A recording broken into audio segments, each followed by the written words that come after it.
Hi everybody, welcome back to Cat's Book Nook. This is video 2 of 3 talking about my August TV Read list. So in this video I'm going to talk about the 5 Tome Topple challenges that I am working my way through this month. Tome Topple are books that are 500 pages or longer that would classify as tomes. Basically doorstopper books. That is how thick these things are. Doorstopper books. And while Harry Potter would count towards this challenge, unfortunately I started it way before Tome Topple started. And it started August 4th, runs through August 17th. So if you get through really thick books that are over 500 pages, congratulations. The goal with this challenge is to at least get through 1, maybe 2. And it's also just trying to get you to read the really thick, intimidating books that you may not have picked up this year. So with that, these are my 4 books. 5 books if you include the book that I picked up that isn't anywhere on this list. But I will tell you guys about it anyway. A lot of these I picked up from the library. A couple of them I did have sitting on my shelf because I don't mind big books. I just, like everybody else, don't read them very often. Because they do take super long to get through. Unless they're really good, and then you're sitting there for hours at a time. Like, what happens next? What happens next? Please hurry up. That's how I'm feeling with Game of Thrones. I started it, haven't gone back to it after the Bran incident, which is Season 1, Episode 1, for those of you guys that also watched this TV show. Yeah, Game of Thrones. So, with that, challenge number 1 for this is to read more than 1 tome. Hopefully I can get through at least 2 of these.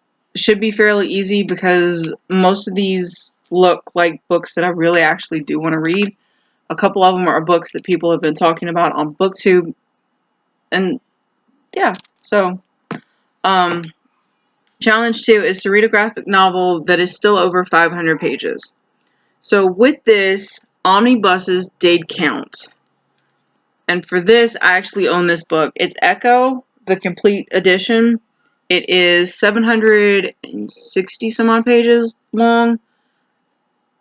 Strangers of Paradise unfortunately did not count because the pocketbook editions that I have are only 350 pages. This book is packed, so I may not get through this book. Challenge 3 is to read a tome that is part of a series.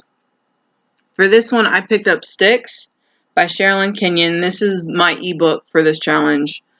Because my copy is packed away. This is number 22 in Sherilyn's Dark Hunter series.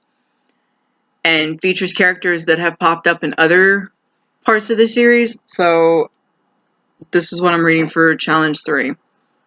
Challenge 4 is to buddy read a tome.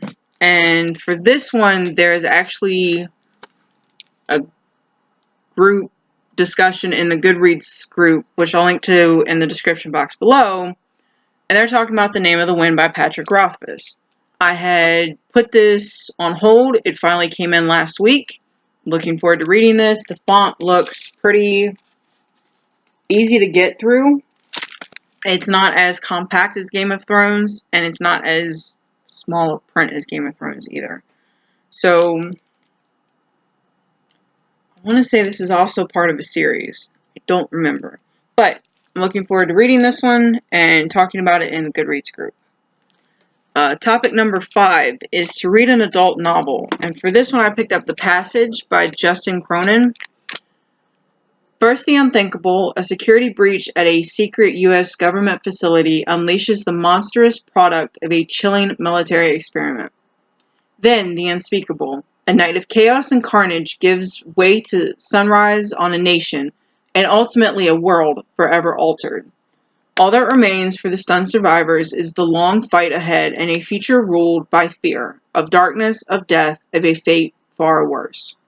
So, the story follows FBI agent Brad Wolgast, who's haunted by what he's done in the line of duty. A 6-year-old orphan, Amy Harper Belafonte, is a refugee from the doomed scientific project that triggered the apocalypse. This story follows those two. And then, yeah, Odyssey spanning miles and decades toward the time and place where she must finish what should never have begun. Government conspiracies are awesome. So I'm looking forward to reading this and the chaos that ensues with the decisions that were made. And the other book that I put on this challenge as maybe number one to read more than one tome is The Diviners by Libba Bray. I have seen people talking about this on BookTube. I hadn't picked it up yet, but it looked interesting and sounded interesting. Yeah. So those are the books. Those are the 5 books that I'm going to try to get through Tome Topple within the next 2 weeks. Yes, these books pop up in the Read-A-Thon challenge that I'm going to do for video 3 and talk about what I'm reading for that, just because there's 18 different topics, and when I tried to record these videos together, it turned out terribly and it was super long. So again, those are the 5 books for the Tome Topple challenge, which runs from August 4th to August 17th. If you're doing a Tome Topple, let me know what you guys are reading, and I would love to buddy read if you guys are reading any of the 5 books that I've picked. With that, I will see you guys here in a few seconds for video number 3. Talk to you soon.